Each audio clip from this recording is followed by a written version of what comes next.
Buonasera, buonasera a tutti, come state? Bene? Alziamoci per adorare e lodare il Signore, un altro culto, un altro momento di lodare, di pregare insieme. Buonasera anche a tutti che siete a casa. Cantiamo adesso della grandezza del Signore. Il primo canto che faremo si chiama Il nostro Dio è grande.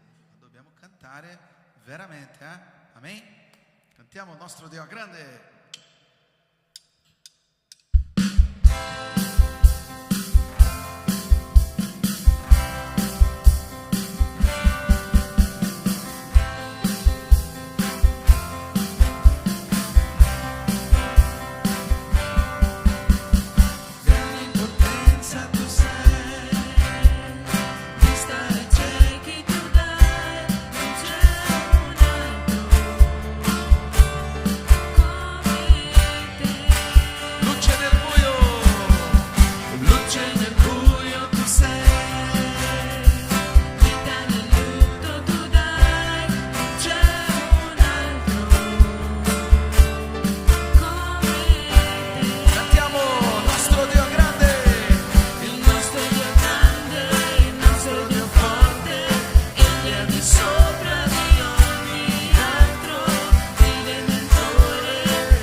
Sono qui perché sento dentro me il desiderio di adorare te. Adorare il Signore è una benedizione, cantare e lodare è anche un modo di fare una preghiera, è una preghiera diversa. A volte non sappiamo che parola dire, come pregare al Signore, e cantare ci aiuta un po' a dire al Signore, lodando impariamo anche come pregare, come parlare con il nostro Dio. Amen? Cantiamo Sono qui perché?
abbiamo imparato nel campeggio.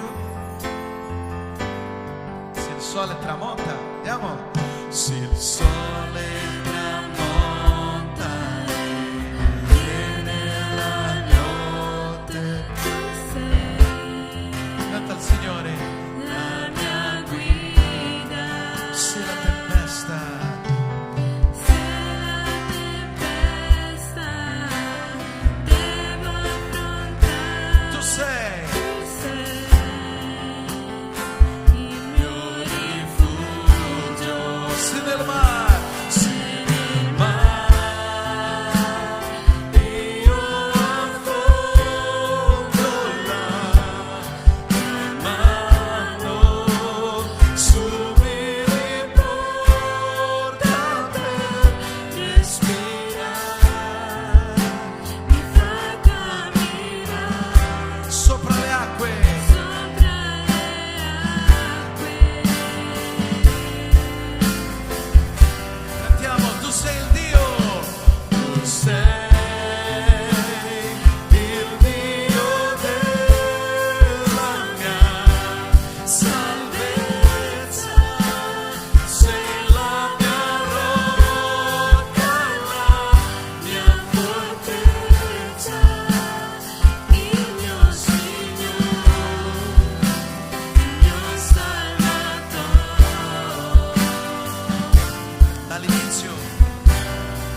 Se il sole tramonta, se il Sole tramonta e viene la notte, tu sei Signore la nostra guida, la mia guida. tu sei il nostro rifugio.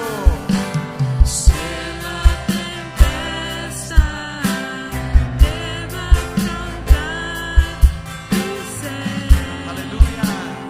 il mio rifugio. Se nel mare, Se nel mare io affondo la mano, su mi riporta per respirare, mi fa camminare. mi fa camminare sopra le acque. Tu sei il Dio, tu sei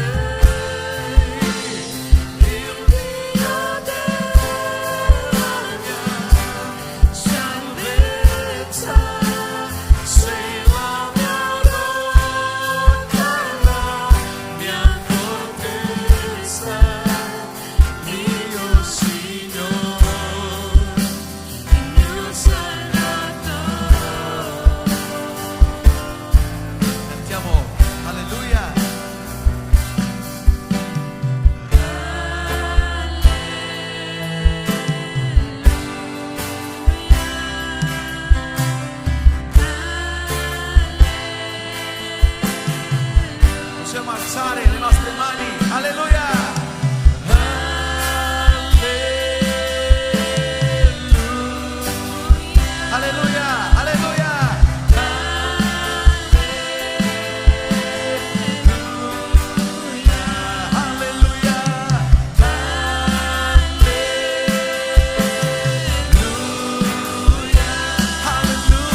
mai ce la faranno, ti chiedo di far sentire loro che tu ci sei per loro, sei con loro in questo momento e ti stai già prendendo cura dei loro problemi, delle loro difficoltà, Signore.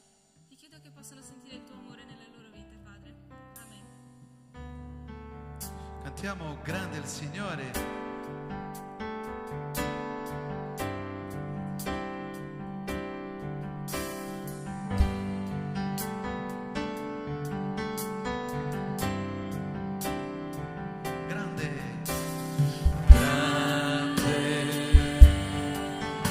Il Signore è degno di ogni lode. La città del nostro Dio, La città del nostro Dio, il luogo santo, luogo santo, la gioia della terra. la gioia della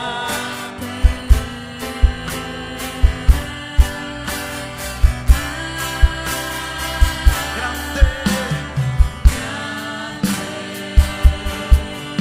il Signore, in Lui abbiamo la vittoria. Prendiamo forza per la vita. noi ci prostriamo a Lui. Noi ci prostriamo.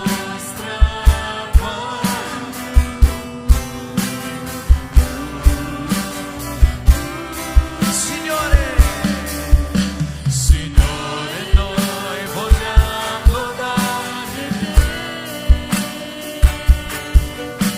Vogliamo ringraziarti per le opere che hai fatto. Noi ora confidiamo nel tuo amore. Perché? Perché soltanto tu, eterno, regni in terra e in cielo, sei Re. Grande il Signore.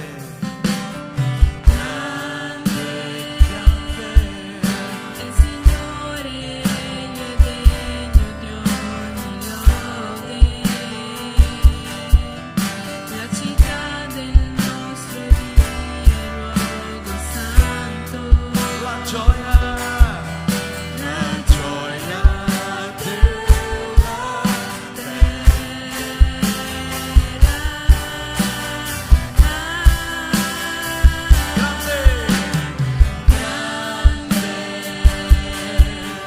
il Signore, in Lui abbiamo la vittoria. Da Lui prendiamo forza per la vita. noi ci prostriamo. Noi ci prostriamo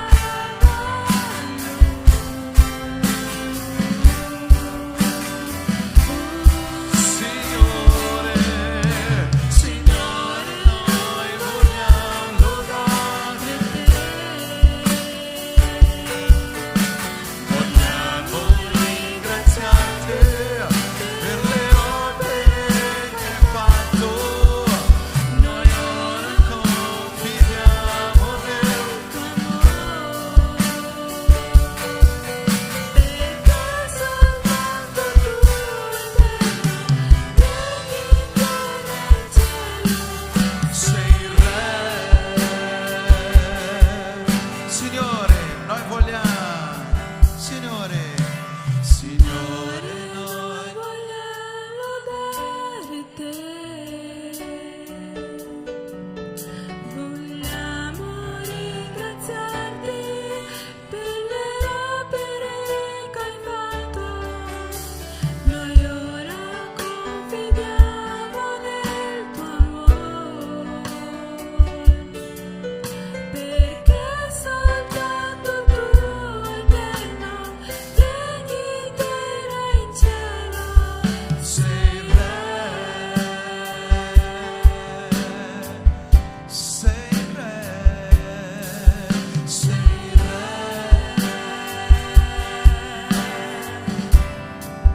Sei Re. Sei Re. Prima di sentire e ascoltare la parola del Signore, penso adesso che possiamo pregare di nuovo. Adesso è il momento di mettere in pratica quello che abbiamo cantato e sentito adesso. Signore, noi confidiamo nel tuo amore. Non so com'è la tua vita durante la settimana, come stai a casa, nella scuola, cosa pensa, cosa fa. Ma adesso è il momento di consegnare al Signore il nostro cuore, i nostri problemi, i nostri pensieri. Possiamo chiudere i nostri occhi. È il momento di fare una preghiera individuale. Puoi pregare 60 secondi, 2 minuti. Sai quello che solo tu e il Signore conosci? Quella preghiera che solo tu fai nella tua camera.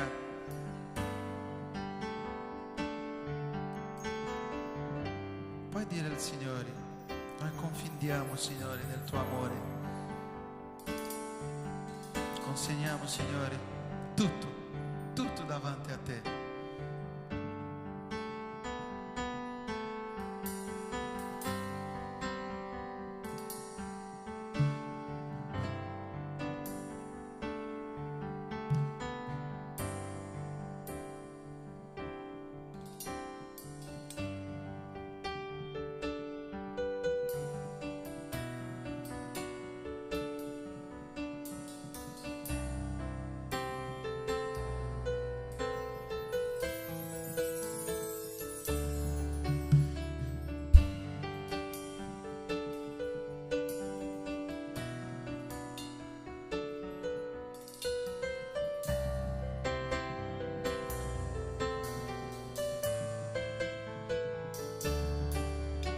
Signore, noi vogliamo lodare te,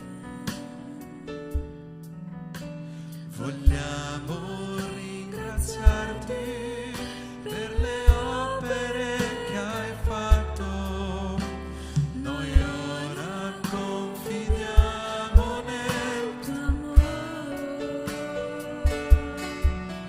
perché soltanto tu eterno regni in terra e in cielo. sei re, sei re, sei re. Puoi dire sei re? Sei re.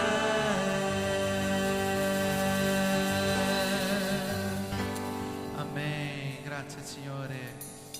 Amen. Potete accomodarvi.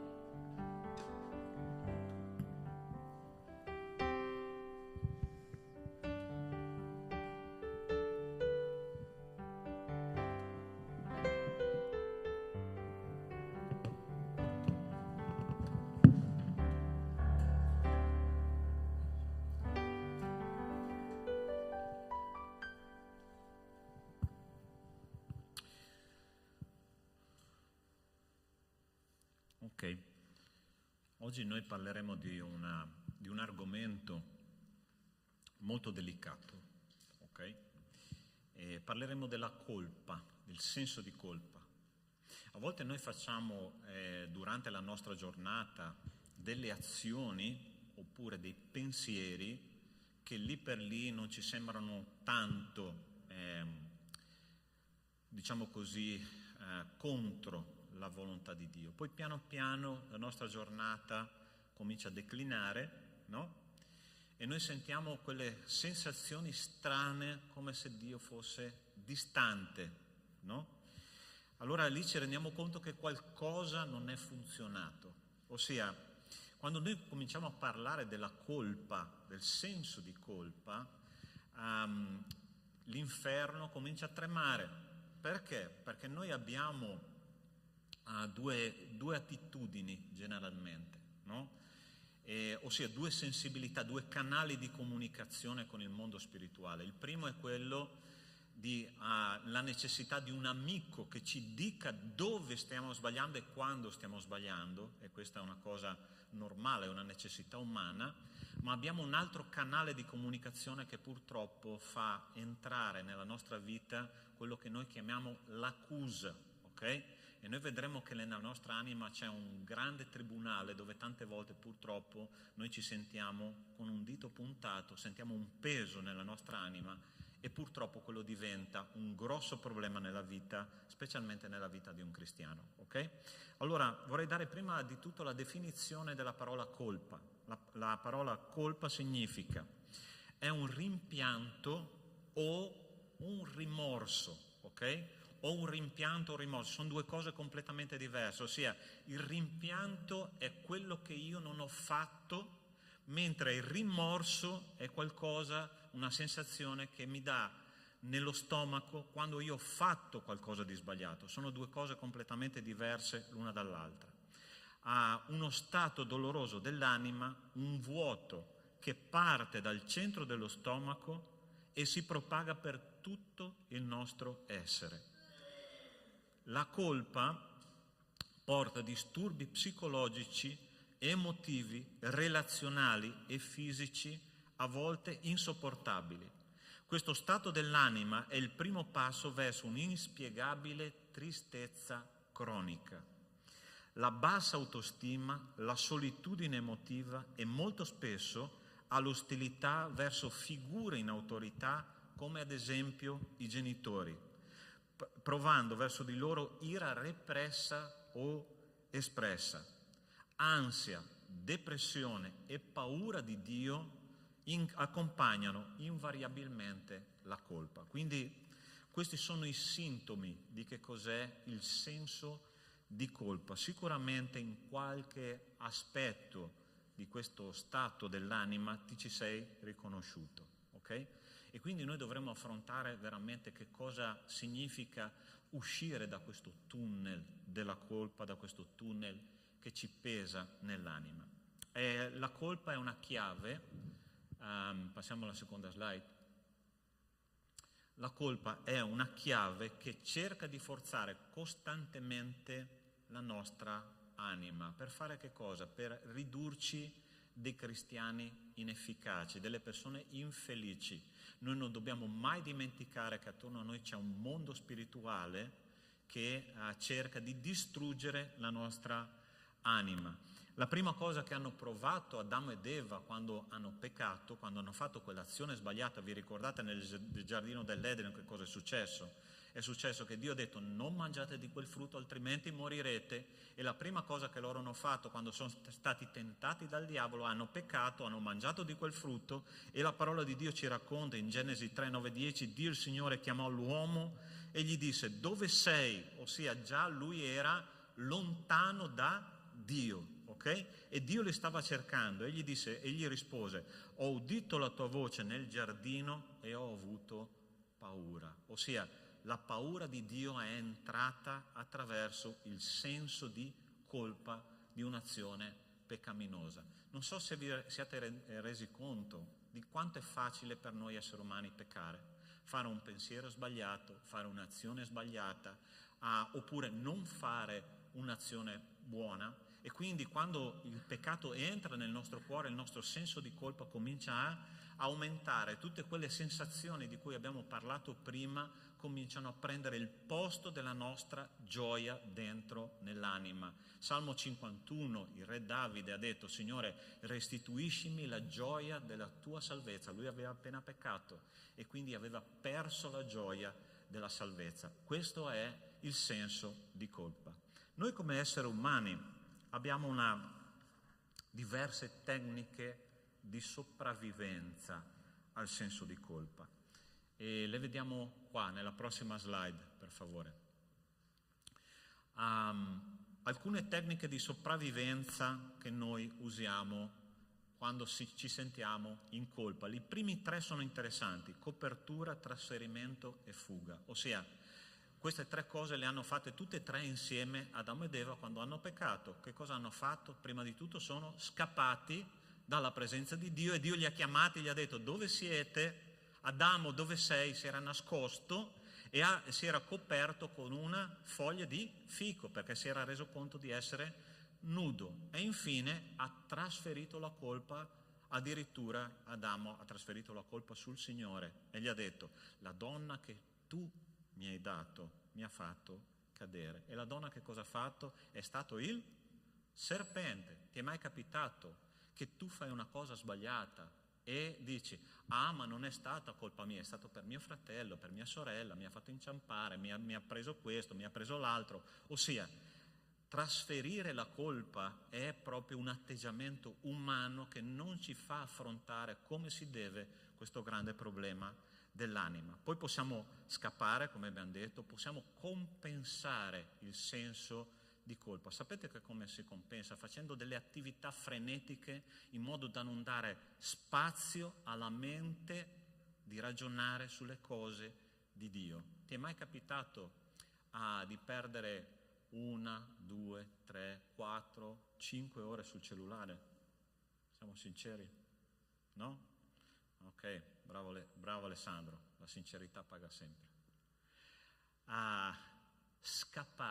Scappare dal nostro senso di colpa facendo un'attività che mi faccia dimenticare il mio senso di malessere dell'anima. Infine, il suicidio. C'è un esempio tipico nella parola di Dio. Giuda ha tradito Gesù e che cosa ha fatto? Non è riuscito a sopportare il senso di colpa, è andato a suicidarsi. Non è necessario suicidarsi impiccandosi come ha fatto lui.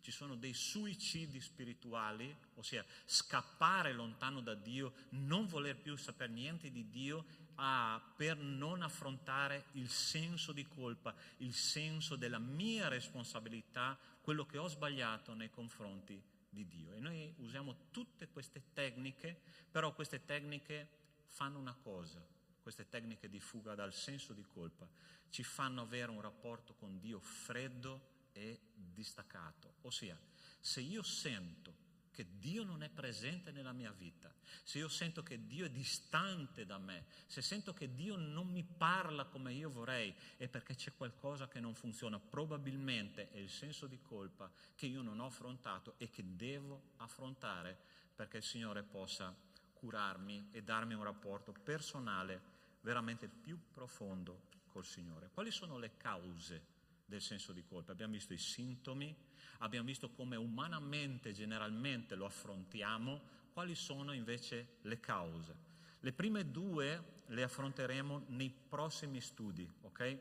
Le lasciamo da parte momentaneamente quando vedremo il rapporto personale che ciascuno di voi ha nella propria famiglia, che sono l'educazione intransigente e le pressioni sociali, ma ce ne sono due in particolare che sono fondamentali, che noi capiamo questa sera. Allora, il senso di colpa avviene quando io violo un principio della mia coscienza. Chi è che mi sa dire che cos'è la coscienza? Qualcuno lo sa? Qualcuno sa che cos'è la coscienza? Quando io comincio... Non so se ti è mai capitato, quando tu pecchi, la prima cosa che succede, tu cominci a sentire un vuoto nello stomaco, ok? Qualcosa qua come se fosse una specie di gastrite, no? Che piano piano, se non affronto, si espande per tutto il mio essere e mi fa stare male psicologicamente, emozionalmente. Quella si chiama coscienza, è la tua coscienza che ti sta parlando, è la tua coscienza che ti sta accusando, e quella coscienza l'ha messa il Signore come una specie di avvertimento che c'è qualcosa che non funziona nella mia vita e che io devo affrontare, che si chiama peccato. Ovviamente quando la mia coscienza mi avvisa che qualcosa è successo è perché io ho peccato, allora lì interviene un mondo spirituale dove il nemico comincerà a puntare il dito contro di te. Non a caso la parola di Dio dice che il nemico, il diavolo, è il grande accusatore, quello che accusa i fratelli giorno dopo giorno. Cosa lui ha da guadagnarci accusandoci giorno e notte? È ovvio, se la nostra vita cristiana viene messa a terra, noi non siamo più testimoni di Cristo, siamo soltanto delle persone che si siedono nelle seggiole, ascoltano quello che dice il predicatore, che vanno al culto, ma non c'è un vero rapporto personale con Dio, la cosa diventa molto fredda, molto meccanica, molto triste. Ma ovviamente è come se ci fosse un tribunale nella nostra anima, no? Andiamo avanti. Prossima slide, per favore. Ok, è come se ci fosse un tribunale nella nostra anima. C'è il giudice, c'è l'avvocato difensore, c'è l'avvocato accusatore, c'è l'imputato, che siamo noi, e infine c'è la sentenza, ossia io merito l'accusa di Dio. E questa è la cosa più triste di tutti, perché ti do una buona notizia: Dio non accusa nessuno. Dio non accusa nessuno. Io non so che immagine di Dio tu hai, ok?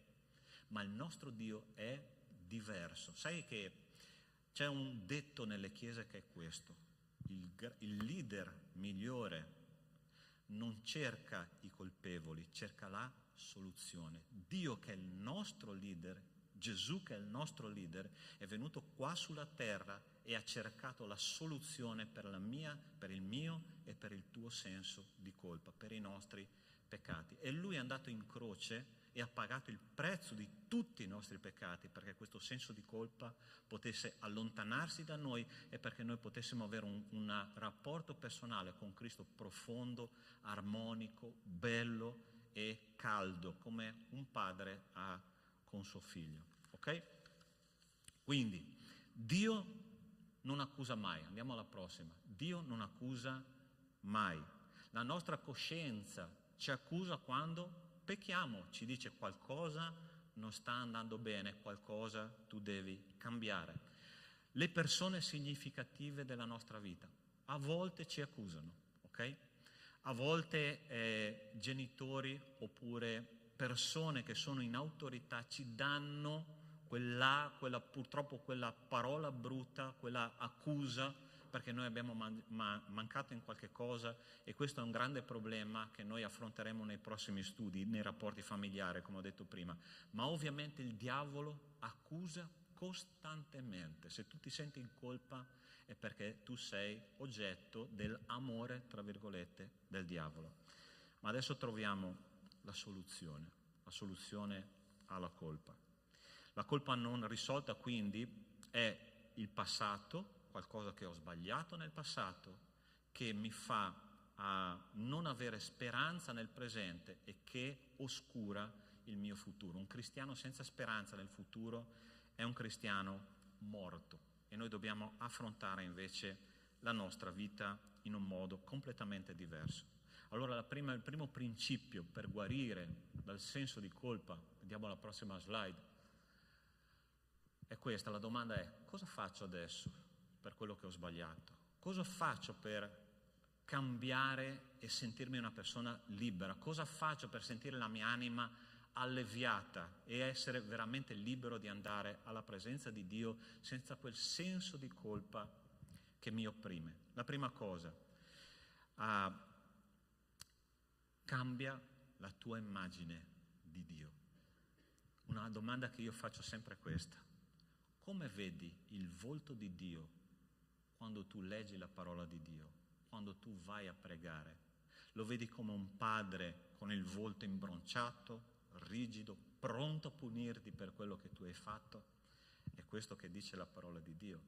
Guarda che cosa dice la parola di Dio, meraviglioso, perché Gesù rappresenta esattamente il Padre. Dice così: infatti non abbiamo un sommo sacerdote, che è Cristo, che non possa simpatizzare. Che cosa dice lì? Ripetiamo questa parola: che non possa simpatizzare. Allora Dio guarda me, Dio guarda te, e tu pecchi, e Gesù viene da te attraverso lo Spirito Santo e ti dice: guarda, figlio, ti fa male, ma io capisco perché sono stato uomo come te.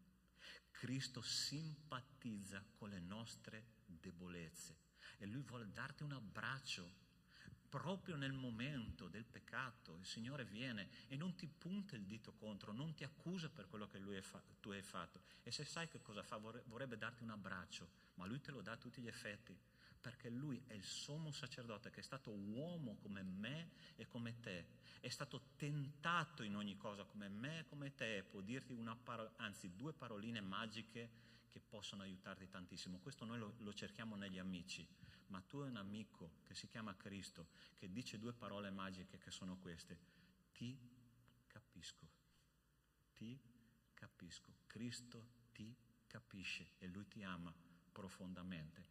E dopo dice così, guarda, no, torniamo indietro che non abbiamo finito. Poiché egli è stato tentato come noi in ogni cosa senza commettere peccato. Poi cosa dice? Fa un invito, dice: accostiamoci con piena fiducia. No? Dove sei, figlio mio? Non stare distante da me, vieni più vicino, perché io ti voglio amare, voglio darti un abbraccio, voglio parlarti del mio amore, ok? Accostiamoci con piena fiducia al trono della grazia per ottenere misericordia e trovare grazia ed essere soccorsi al momento opportuno. Dio fa un invito questa sera: cambia la tua immagine di me, dice il Signore, perché io sono quel padre amorevole, non sono quel padre col dito puntato, non sono qua pronto per punirti, sono pronto a perdonarti, sono pronto a togliere il tuo senso di colpa. Seconda cosa che voglio dirti attraverso la parola di Dio: Dio è più grande di qualsiasi colpa, ok? Guarda cosa dice questo testo, corto ma bellissimo. Poiché se il nostro cuore ci condanna, ossia se la nostra coscienza continua ad accusarci del nostro peccato, che cosa Dio è? Dio è più grande del nostro cuore e conosce ogni cosa. Ossia, Dio conosce la tua storia, Dio conosce il tuo percorso, Dio conosce i tuoi pensieri, Dio conosce i tuoi sentimenti, Dio conosce le tue azioni dal primo all'ultimo, da quando tu sei nato, ancora prima che tu nascessi, fino all'ultimo pensiero cattivo e negativo della tua vita, e questo non gli impedisce di amarti, perché Lui è Dio, non è un altro essere umano. A volte noi mettiamo in dubbio perfino l'amore dei nostri genitori. Se non mi dai questo, tu non mi vuoi bene. Ma hai detto questo ai tuoi genitori per manipolare un po' la situazione? E Dio dice: guarda, io ti do quello che ti serve, e quello che ti serve è il mio amore. Se il tuo cuore ti condanna, io sono molto più grande di qualsiasi colpa, di qualsiasi cosa sbagliata tu abbia fatto. Andiamo avanti. Cristo ha già pagato tutto, dalla prima all'ultima trasgressione che io e te facciamo o faremo, Lui ha pagato ogni cosa. Guarda cosa dice questo testo: voi che eravate morti nei peccati e nell'incirconcisione della vostra carne, voi Dio ha vivificati con Lui, avendoci perdonato. Poi cosa dice? Guardate là, avendoci perdonato qualche fallo, qualche peccato. Dice così: tutti. Quelli che tu hai fatto ieri, sì o no? Quelli che hai fatto oggi, sì o no? Quelli che farai domani, sì? Quelli che farai l'ultimo giorno della tua vita, sì? Quindi Dio ha perdonato ogni tuo peccato, è già perdonato in Cristo Gesù alla croce. Avendo cancellato il documento a noi ostile, i cui comandamenti ci condannavano, e l'ha tolto di mezzo inchiodandolo alla croce. E avendo spogliato i principati e le potestà, ne ha fatto un pubblico spettacolo, trionfando su di loro per mezzo della croce. Alla croce Cristo ha perdonato tutto. Andiamo avanti. Tu cosa pensi di te stesso o di te stessa? Ti sei mai guardato allo specchio? Hai mai pensato di essere un errore, che vorresti essere più alto, più bello, più riccio, più liscio, come quella cantante famosa, come quella cantante famoso? Vorrei essere, e il Signore ti guarda e ti dice: tu per me sei un'opera d'arte perfetta. Tu credi a questo? Un po' difficile, vero? Specialmente quando il nostro corpo è in trasformazione, quando cresce la pancetta. A me ogni tanto dico: vorrei un po' più magretto, ma questa è la pancetta del benessere, si dice. e tu sei un'opera meravigliosa del Signore. Il Signore dice, tu sei perfetto per sempre. Guarda cosa dice questo testo. Infatti con un'unica offerta Egli ha reso perfetti per sempre quelli che sono santificati. Tu sei perfetto eppure per sempre sei un'opera meravigliosa di Dio. Non sentirti in colpa, non sei un errore, hai capito? Non sei un errore, sei una creatura fatta immagine e somiglianza di Dio. Come possiamo sentirci in colpa quando Dio ci ha fatti così perfetti e meravigliosi in Cristo? Avanti. Ma per non sentirci in colpa, la cosa più importante che noi dobbiamo fare è che quando sbagliamo qualcosa, noi dobbiamo confessare a Dio. La parola di Dio dice, se confessiamo i nostri peccati, Egli è fedele e giusto da perdonarci i peccati e a purificarci da ogni iniquità. Ossia, perfino Lui ci purifica. Sai che cos'è l'iniquità? Il peccato continuato. Allora sta attento. Ascoltami bene la domanda che ti sto facendo adesso. Tu conosci, sai qual è il tuo punto debole dove il diavolo sempre cerca di farti cadere? Lo sai sì o no? Io lo so qual è il mio, tu lo sai qual è il tuo. Sai perché? Perché in quel punto debole Satana cercherà sempre di farti cadere e poi cercherà sempre di farti sentire in colpa. Ma il Signore dice, se tu confessi i tuoi peccati, io non solo te li perdono, ma ti purifico da ogni iniquità. E l'iniquità è il peccato continuato. Il Signore dice, io tolgo tutto, faccio una pulizia terribile, incredibile, e la tua coscienza sarà completamente libera di gioire nella mia presenza. Tu vuoi la gioia del Signore, sì o no? Tu vuoi dire, Signore, io voglio sentirmi libero e sentire la tua presenza nella mia vita? Devi confessare i tuoi peccati. È una cosa meravigliosa confessare, ossia è dire, Signore, sono d'accordo con te, quello che ho fatto è sbagliato, però io vengo a te perché so che tu mi perdonerai e mi purificherai, mi farai pulito veramente come un abito bianco da santo. Andiamo avanti. Ultimo, ok? Lotta per la tua mente sempre. Allora, questo è un versetto importantissimo per voi ragazzi, ok? Per tutti, ma per voi ragazzi è fondamentale. La mente è un magazzino incredibilmente vasto, grande. Quello che io ci metto dentro è quello che io produrrò nella mia vita, ok? La parola di Dio dice che noi dobbiamo essere rinnovati attraverso il rinnovamento della nostra mente. Se tu continui a sentire senso di colpa quando già hai confessato al Signore, è perché io ancora non ho messo nella mia testa quanto è grande il perdono di Dio. Guarda che cosa dice qua. E non conformatevi a questo mondo, e la parola conformatevi lì è una parola molto interessante. Anzi, scusate, trasformati è la parola interessante. Ma siate trasformati mediante il rinnovamento della vostra mente. Sai che cosa corrisponde quella parola lì, trasformati? Alla parola metamorfosi, ok? Chi è che mi sa dire cosa significa la parola metamorfosi? Metamorfosi. Nessuno sa? In biologia l'avete studiato. Dai Federico. Trasformazione. Quando un bruco si trasforma in farfalla. E Dio dice, trasforma la tua mente che striscia nelle cose del mondo in una farfalla, facendo che cosa? Mettendo nella tua testa la parola di Dio e non tutte quelle porcherie che ci propinano nei social network. È bello stare sui social network, sono d'accordo con voi, ma passate poco tempo lì, perché quello vi riempie la testa di cose che non vanno bene. Ma quando io metto nella testa la parola di Dio, la mia mente si trasforma da un bruco che striscia a una farfalla che vola. Se tu vuoi sentirti libero, riempi la tua mente, trasforma la tua mente con la parola del Signore, affinché conosciate per esperienza quale sia la volontà di Dio, la buona, gradita e perfetta volontà. Metti nella tua testa la parola di Dio. E ultima cosa, ultima, se tu vuoi essere libero dal senso di colpa, stai afferrato, afferrati a quello che il Signore ha già fatto per te. La parola di Dio dice così: Cristo ci ha liberati perché fossimo liberi. State dunque saldi e non vi lasciate porre di nuovo sotto il giogo della schiavitù. Io sono qua questa sera per dirti queste poche cose che riguardano il senso di colpa.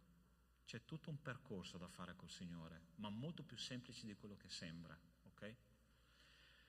Se tu sei qua e stai dicendo: il pastore ha detto una cosa interessante, io sento Dio molto distante, come dietro un vetro, come un rapporto meccanico, non sento che Lui mi vuole bene, non sento che Lui mi ascolta nelle mie preghiere, io sono qua per pregare per te, ok? E voglio pregare per te e insieme a te. E io vorrei che tu fossi una persona veramente libera di camminare con Cristo, di sentire questo grande amore che ci libera dal senso di colpa, ok? Che ci dà la libertà di essere veramente figli di Dio. Io non so che immagine tu hai di tuo papà, ok?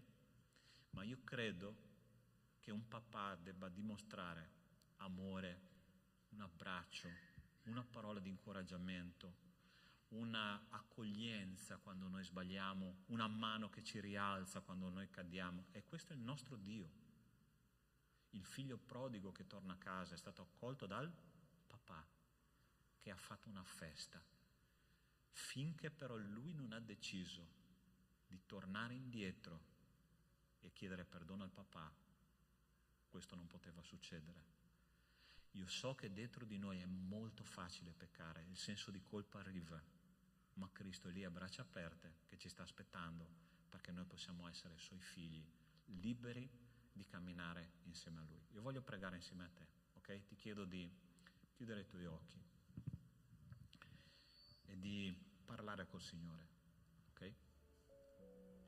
E mentre tu preghi, mentre tu ti avvicini in preghiera al Signore, identifica questa freddezza che c'è nel tuo cuore, questo senso di lontananza, di distanza da Dio. E il Signore, come ci ha detto in questi testi biblici, avvicinatevi al trono della grazia, perché Cristo simpatizza con noi nelle nostre debolezze, nei nostri errori, nelle nostre infermità, nei nostri peccati. Lui ci dice: avvicinati figlio, perché io voglio togliere dalle tue spalle questo peso morale che tu hai. Io voglio darti un grande amore, un grande affetto. Io sono venuto qua sulla terra, ho dato la mia vita per te, adesso tocca a te fare un passo verso di me e dire: Padre, sono d'accordo con te, ho sbagliato, ho trascurato il mio rapporto con te, ma io da oggi voglio un rapporto profondo, caloroso, amorevole. La tua grazia mi basta. E mentre io dichiaro così al Signore, io voglio dichiarare anche: io non ti ascolterò più, nel nome di Cristo Gesù, Satana. Non voglio più ascoltare le tue accuse, perché il Signore ha perdonato ogni mio peccato, ogni mio fallo, ogni mia difficoltà è stata pagata sulla croce in Cristo Gesù. Io sono perfetto in Lui. E questa sera io decido, dichiara così insieme a me, io decido di avere un rapporto personale profondo con te, Signore. Accompagnami a ogni passo e fammi sentire e sperimentare la tua presenza. Te lo chiedo nel nome di Cristo Gesù. Amen. Amen. Hai fatto questa preghiera insieme a me? Sì? Ok? Sei pronto a sentire la presenza di Dio nella tua vita? Tu vedrai la differenza da oggi in poi. Ok? Passo la parola al gruppo di lode.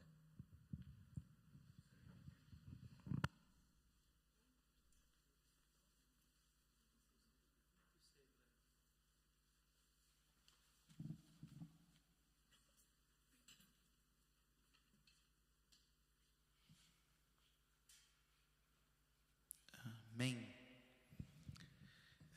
Questo momento è il momento di offerta, di ringraziare il Signore anche con la nostra decima, con offerta, e mentre cantiamo potete venire qua e lodare e adorare il Signore anche con questo momento di offerta. Amen? Cantiamo Tu sei il Re.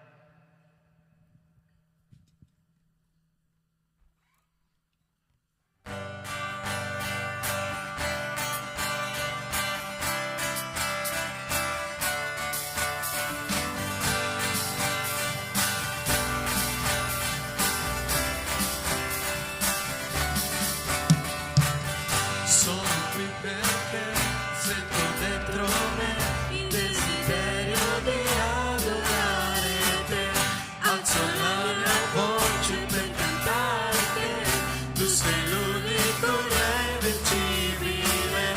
Io amo innalzare te perché sei in me. Mi inquino qui davanti a te perché sei il Re. Oh sì, tu sei il Re, il Re del Re. Oh sì, tu sei il Re del Re. Provo gioia se mi avvicino a te e ti lodo pensando solo a te. Tu sei il mio Re imbattibile, un amore che vive dentro me. Io amo innalzare te perché sei in me. Mi inquino qui davanti a te perché sei il Re. Ah sì, tu sei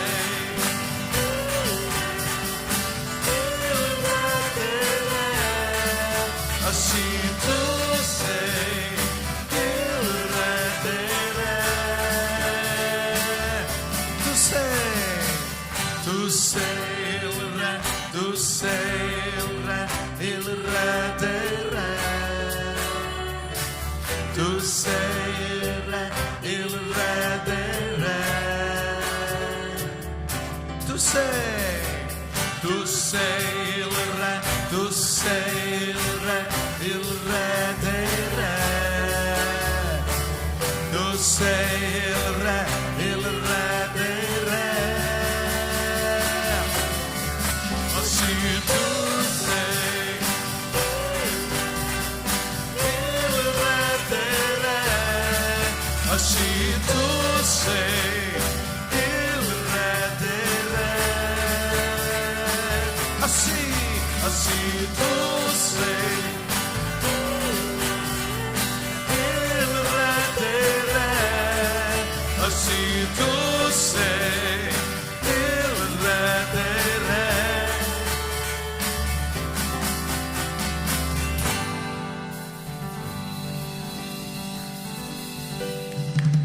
Signore, ti ringrazio per questa giornata, per le decime offerte che sono state date e anche per quelle che magari non sono state date, Padre. Ti chiedo che qualsiasi cosa possa essere gestita da te, che possa essere secondo la tua mano, che tu possa dirigere tutti i nostri pensieri, che noi possiamo veramente riuscire a rinnovare la nostra mente e a pensare come pensi tu, Padre.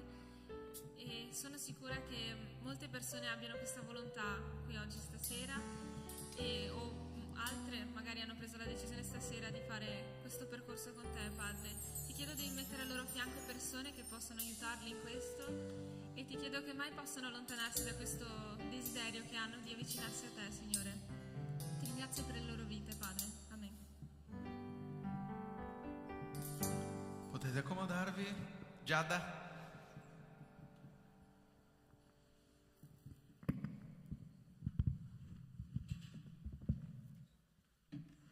Prova? Un po' alto, aiuto. Buonasera a tutti. Chiedo ancora qualche minuto della vostra attenzione per qualche annuncio.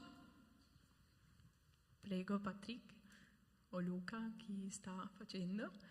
Allora, vi ricordo che ogni giovedì alle 21 abbiamo la nostra preghiera online su Discord. Per chi non conosce, per chi non sa come fare, basta che chiedete a me o Larissa o qualcuno di noi giovani e vi possiamo aiutare in questo. Prossimo?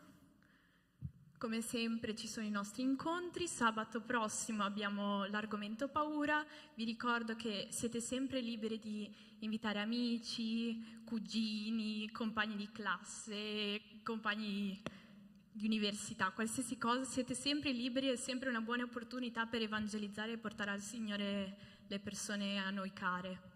Prossimo? Questo martedì abbiamo alle ore 20:15 il nostro corso di teologia. Scorsa volta eravate in tanti e spero di vedervi di più ancora la prossima volta. È davvero un'opportunità per approfondire e conoscere di più il nostro Dio. Prossimo. Allora, dal 20 ottobre ogni giovedì alle ore 16 fino alle ore 18 avremo la classe di studio assistito, la gestirà Giorgia, quindi per qualsiasi informazione potete chiedere a lei. Giorgia, vuoi dire qualcosa?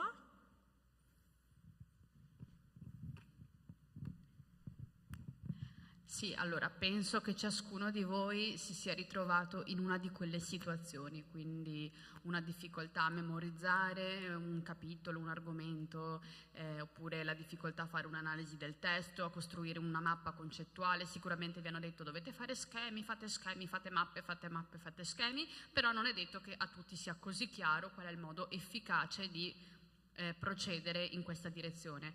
Voglio aiutarvi affinché studiare sia un modo più divertente, più veloce, più facile e il vostro tempo diventi proficuo, cioè che non perdiate tempo a sfogliare pagine, ma che quello che fate vi resti e poi possa trasformarsi in una bellissima interrogazione o in una verifica. Ok? Bene, noi siamo a posto e possiamo pure dividerci. Grazie per l'attenzione.